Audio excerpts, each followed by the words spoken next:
تباهيلكم سنبيلكم كتقبرون ماتيكم كتبقعوا بأكل مسرغبكم من سلام تحرككم داسك بلاكم من كتحقوسون عين بركم من ويس نسوكم كي تحركوا أنا موي تقبر نيرني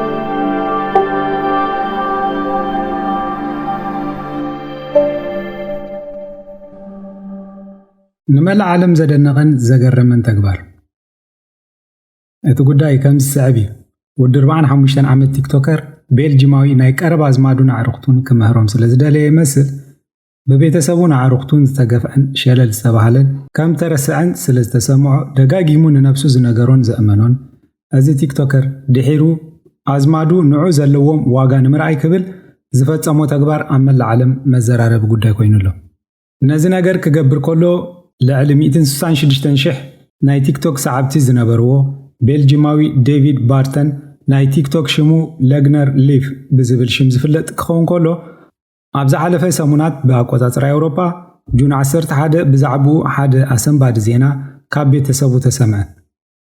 እቲ ዜና ከምዚ ይብል እዚ ቲክቶከር ምስ ሞት ሓያል ግብግብ እኳ እንተካየደ ክስዕር ስለ ዘይከኣለ ሓንሳብን ሓዋሩን ነዚ ዓለም ከም ተፋነዋን ከም ዝሞተን ኣብ ጥቕኡ ዝነበሩ በዓልቲ ቤቱን ደቁን ንዘመድ ኣዝማድ ቴሌፎን እናደወሉ ከም ዝዕረፈ ኣርድኡ ንመላእ ቤተሰብ ዘሕዝን መርድእ ኾነ ፍቕሪ ከይረኸበ ኣዕሩኽቱን ቤተሰቡን ክርኢ ሃረር እናበለ ሞይቱ ክበሃል ምስ ተሰምዐ ኣብቲ ከባቢ ሓዘን ሰፈነ ጓሉ ኣብ ገጻት ማሕበራዊ ሚድያ ፌስቡክ ከምዚ ዝስዕብ ኢላ ብምጽሓፋ እቲ ጉዳይ ኣዝዩ ዘሕዝን ገይርዎ ኣሎ ነብስኻ ብሰላም ትዕረፍ ኣቦ ክርስዓካ ይክእልን ብዛዕባኻ ምሕሳብ ፈጺማ የቋርጽን ህይወት ግን ፍትሓዊት ኣይኮነትን ስለምንታይ ኣብዚ ግዜ እዚ ወሲዳትካ ኣብ ቀረባ እዋን እኮ ኣብ ሓጎ ክብረክ ሓሲበ ነይረ ገና ሓቢርና ብዙሕ ነገር ክንገብር መደብ ነይርና ንፈትወካን ነፍቅረካን እናቦ ግን መቼም ኣይንርስዓካን ክትብል እያ ጽሒፋ ነይራ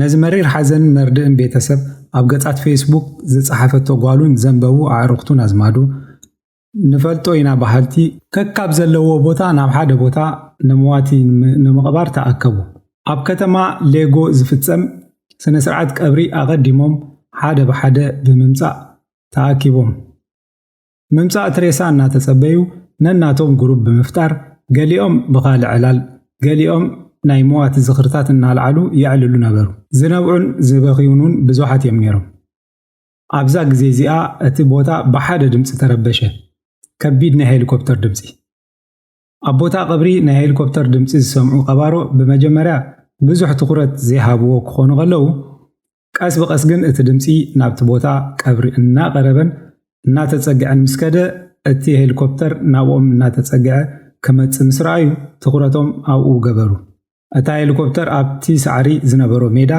ዓለበት ካብ ውሽጣ መን ይወፅእ ይኸውን ምናልባት ሓደ በዓል ስልጣን ንመዋቲ ክቐብር ዝመጽእ ወይስ በዓል ሃብቲ ይኸውን ብምባል እቶም ቀባሮ ንሓድሕዶም ተዘራረቡ ቤተሰቦምን ዓርኮምን ክቐብሩ ዝተኣከቡ እዞም ሰባት ብስምባደ ናብ ዓንዲ ጨው ዝቐየሮም ነገር ካብታ ሄሊኮፕተር ክወርድ ከሎ ረኣዩ ሰብ ሞያ ካሜራ ዝተዓጀበ ሰብ እቲ ክቐብርዎ ዝተኣከቡ እቲ ፍሉጥ ሰብ ካብታ ሄሊኮፕተር ወረደ ፍሉጥ ኣርቲስት በዓል ስልጣን ወይስ ከምቲ ኣቐዲሞም ዝገመትዎ ሃብታም ሰብኣይ ኮን ይኸውን ካብ ሄሊኮፕተር ዝወርድ ኢሎም እናተጸበዩ ተዛንዩ ኣፍ ልቡ ነፊሑ ናፍቶም ቀባሮ ገጹ ዝስጉም ዘሎ እቲ ሞይቱ ኢሎም ክቐብርዎ ዝተኣከቡ ቀብሩ ክፍጸም ውሕዳት ደቓይቕ ዝተረፎ መዋቲ ዴቪድ ባርተን እዩ ዝነበረ ቺርስ እንቋዕ ናብ ናይ ቀብሪ ስነ ስርዓተይ ብሰላም መጻኹም ብምባል ክቐብርዎ ንዝመጹ ሰባት ኩሎም ሰላም በሎም ገሊኦም ምዉት መንፈስ ዝረኣዩ መሲልዎም እንታይ እዩ ዝነገር እዚ ኢሎም ዝተደናገሩ ብዙሓት እዮም ኣብቲ ድሒሮም ዝገበርዎ ቃለ መጠይቅ ከም ተዛረብዎ ማለት እዩ እቲ ቦታ ብዘጉረምርሙ ሰባት እኳ እንተተመልአ ነብዓቶም ኣፍሲሶም ከፋንዎ ኣብቲ ቦታ ዝተረኽቡ ግን ተራ ብተራ ኣብ ክሳዱ ተጠምጢሞም ዝበኸዩ ብዙሓት እዮም መጺኡ በዓል እዩ ኣይሞተን መጺኡ እናበሉ ብፈረንሳይኛ ቋንቋ ዝጥቀሙ ሰባት ሓጎሶም ካብኦም ፍንትት ኢሎም ደው ንዝበሉ ሰባት ብዓውታ እናቃልሑ ሓጎስ ኮነ ነዚ ኣጋጣሚ ዝሓዘ ቪድዮ ኣብ ማሕበራዊ ሚድያ ድሕሪ ምዝርግሑ ኣብ መላእ ዓለም መዘራረቢ ኮይኑ ነዚ ስዒቡ ግን ወረሎ ኣብ ዝተባሃሉ ቦታ ዘይሰኣኑ ጋዜጠኛታት ሃሰስ ኢሎም ደልዮም ነቲ ውልቀ ሰብ ረኺቦም ብምዝራብ ካልእ ሓድሽ ሓበሬታታት ሒዞም ወፁ። ካብ መንጎ ነዚ ሓበሬታ ሒዞም ዝወፁ ናይ እንግሊዝ ተነባቢ ዝኾነ ጋዜጣ ዘ ታይምስ ዩኬ እዩ። ነዚ ውልቀ ሰብ ብምርካብ ናይ እዚ ኩሉ ኣዘራራቢ ተግባራት እንታይነት ንምፅራይ ኣብ ዝገበሮ ሰፊሕ ፈተነ ናይቲ ቲክቶከር መልሲ ድማ ተወሳኺ ኣዘራራቢ ኮይኑ ንብዙሓት ከጋጥሞም እኳ እንተኸኣለ ከምዚ ናቱ ዓይነት ስጉምቲ ከም ዘይወስዱ ዝተዛረቦ እዩ ነይሩ። በዝማደይ ተገፊዐ እንተረሲዐኒ ናይ ቀረባ ቤተሰበይ ንዕሩኽተይን ከም ሰብ ኣይሓስቡንን እዮም። ስለዚ ትምህርቲ ክምህሮም እየ ከምኡ ዝገበርኩ ብምባል ድሃየይ ንምፍላጥ ኣነ ክሳብ ዝሞት ክፅበዩ ከም ዘይነበሮምን ብሂወት እንከለኹ ክበፅሑንን ድሃይ ክንገባበርን ከም ዘለና ክምህሮም ስለ ዝደለኹ እየ ይብል። እዞም ሰባት ረሲዖምን ነይሮም ክቐብሩኒ ግን ከካብ ዘለዎ ስርሖምን ትምህርቶምን ገዲፎም ተኣኪቦም መፅዮም። ድሃየይ ክገብሩ ግዜ ኣይነበሮምን። ቀብሪ ምስ ተባሃሉ ግን ግዜ ረኺቦም ኩሎም ኣይጥዕመናን ስራሕ ኣለኒ ይብሉኒ ነይሮም። እዛ መዓልቲ ቀብረይ ግን ከመይ ኢሉ ጥዒምዎምን ግዜ ረኺቦምን ኢሉ ሓትት። እዚ እዋን እዚ ግዜ ዝጎየሉ ዘመነ ጉያ ጉያ የዕሩኽት ምስ ዕሩኽቶም ኣዝማድ ምስ ኣዝማዶም ዝራኸብሉ ሰዓታት ዝግድበልና ግዜ በፂሕና ኣለና። ነዚ ግን እዚ ውልቀ ሰብ ክቕበል ስለ ዘይደለየ ከም ናይ ቀደም ግዜ ክትሓታተቱን ክበፃፅሑን ብምሕሳብ እዩ ነዚ ናይ ሓሶት ሞት ዝኣወጀ። ኣብቲ ናይ ቀብሪ ቦታ ተረኺቦም ዝበኺሉ ዝነበሩ ሰባት ተቋፂርና ነርና ከመይ ከይተራኸብና ትመውት እናበሉ ንዝነብዑ ዝነበሩ ሰባት ኣብ ስነ ስርዓት ቀብሩ ኣብ ዝፍፀመሉ ሰዓት ቦታ ብምርካብ ኣነ ኣይሞትኩን ሕጂ ፍቕርኩም ግለጹለይ፣ ሕጂ ግዜ ሃቡኒ፣ ሕጂ ኣቓልብኹም ግበሩለይ፣ ሕጂ ንተሓቋቁፍ ድሕሪ ሞት ንትእኽኻብ ፋይዳ የብሉን ኢሉ ንዓርኽቱን ኣዝማዱን ምኽሩ ለገሰሎም። እቲ ዝሕዝን ነገር ኣብዚ ናይ ቀብሩ ስነ ስርዓት ፍርቂ ዝኾኑ ኣዝማዱ ጥራሕዮም መፅዮም። እዚ ማለት እቶም ዝበዝሑ ብዛዕባኡ ከም ዘይግደሱን ዘመላኽት እኳ እንተኾነ ንሱ ግን ኣብዚ ናይ ቀብሪ ስነ ስርዓት ዘይተረኽቡ ኣዝማደይ ስለ ዘይጠዓሞም እዮም ዘይተረኽቡ። ካልእ ግዜ ተራኺብና ከነዕልል ተቋፂርና ኣለና ኢሉ። ኣነ እውን እዚ ዝደሊ ብዝኾነ ይኹን መንገዲ ንኹሎም ሲዕረዮም እየ ምሂረዮም። ሰባት ክሳብ ዝሞቱ ስለምንታይ ይፅበ? ሞይቶም ምስ ተባሃልና ንቐብሪ ዝኸውን ግዜ ንረክብ፣ ነገር ግን ብሂወት ከለና ተረኺብና ንዕልል ዝብል ሓሳብ ምስ ተቕርበሎም ግዜ የብሎምን ብምባል ይወቕሶም።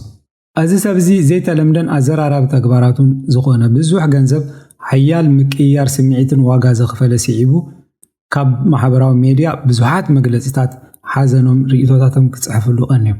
እንታይ ትሕልፍ ከም ዝነበረካ ንርዳእ ኢና ኢሎም ናይ ባዕሎም ታሪክ ዝፀሓፉ ሰባት ብዙሓት እዮም። እቶም ኣብ ካልእ ቀብሪ ስነ ስርዓት ዘይተረኽቡ ቤተሰብ እንታይ ዓይነት መሕፈራት ውርደተኛታትን ፈተውቲ ነብሶምን እዮም ብምባል ካብኡ ሓሊፎም ንቤተሰቡ ዝወቐሱ ኣይተሰኣኑን። ብኣንጻሩ ዝወቐስዎን ዝፀረፍዎን ብዙሓት እዮም። ኣዝማድካ ንምንታይ ከም ዝፀልኡኻ ሕጂ ፍሉጥ እዩ። ምክንያቱ ከምዚ ጌርካ እናሰንበድካዮም ናይ ቆልዑት ስራሕ እናሰራሕኻ ኢሎም ዝፀረፍዎ ብዙሓት እዮም። እንታይ ዓይነት ፈታው ነብሱ ኢኻ ክሳብ ክንዲዚ ብስምዒቶም ትላገጽ? እንታይ ዓይነት በሰላ ኢኻ ሓዲካሎም ኢሎም ተዛረቡን ኣለዉ። እዚኦምን ካልኦት ብዙሓት ነዚ ተግባራቱ ዝነቕፉ ሰባት ካልእ ቪድዮ ብምስራሕ ሙሉእ ታሪክ ከይፈለጥኩምን ከይሓተትኩምን ስለምንታይ ትነቕፉንን ተወቕሱንን ኣለኹም ብምባል ሕርቃኑ ዝገለጽ ክኸውን ከሎ ነዚ ናይ ሕርቃን ቪድዮ ሲዒቡ ኣብ ናይ ፍራንስ ቲቪ ቀሪቡ ኣብ ዝገበሮ ቃለ መሕትት በዓልቲ ቤቱን ጓሉን ኣብዚ ጉዳይ ንክሳተፉ የእሚኑ ነዚ ተግባር ክፍጽም ከም ዝኸኣለ ብዝርዝር ክገልጽ ከሎ ምክንያቱ ዘእምን ነይሩ። ንመላእ ዓለም ትርጉምን ትምህርትን ዝሃበ ኣዝዮም ብዙሓት ኣብ ሳንዱቕ ኮመንት ጽሒፎምሉ ከም ዝረአ ኣዝዩ ብዙሕ ተማሂርና ኢና ካብዚ ናትካ ተግባር ተባረኽ ዝሓወይ ሰብ ብሂወት እንከሎ ክባፃፅሓን ክተሓታተትን እዩ ዘለዎ ድሕሪ ሞት ምብካይን ምትእኽኻብን ጥቕሚ የብሉን ብምባል ገሊፆምሉ። ኣብቲ ኣብ መዓልቲ ቀብሩ ብኣካል ክመፅእ ምስ ረኣይዎ ክስሕቕን ምስኦም ሓቢሩ ክነብዕን ክሓቕፎምን ከሎ ገለ ኣዝማዱ ግን ዝሓረቁን ዝኮረዩን ኣዝዮም ብተግባራቱ ከም ዝሓዘኑን ገሊፆምሉ ገዲፎሞ ንገዝኦም ዝተመልሱ ብዙሓት እዮም። ነቶም ከምኡ ዝገበሩ ኣዝማዱ ከምዚ ክብል ይሓትት። ሞይቱ ተባሂልኩም ሰንቢድኩም ክትቀብሩን መፂኹም ከተብቅዑ ብኣካል ምስ ረኸብኩምን ስለምንታይ ሓሪቅኩም? ደስ ክብለኩምን ክትሕጎሱን ኣይነበረኩምን ወይስ ንስኹም ከይተሓርቁ ኣነ ሞይተ ክቕበር ነርኒ ብምባል ይሓትት። ሕቶታቱ ከቢድን ኣዛረብን እኳ እንተኾነ ክቡራ ሰማዕቲ ናይዚ ሰብ ተግባራት ከመይ ትርእይዎ? ካብ ታሪክ እንታይ ተማሂርኩም? ዘለኩም ሓሳብን ርእቶን ኣብ ሳንዱቕ ርእይቶ ክትጽሕፉለይ ይዕድመኩም። ናይ ሎሚ ፕሮግራም ኣብ ዝተዛዚሙ ንቻነልና ሳብስክራይብ ብምግባር ቤተሰብ ናይዚ ቻነል ክትኮኑ ይዕድም። ኣብዚ ዘለኹሞ ሰላምን ጥዕናን ይምነየልኩም።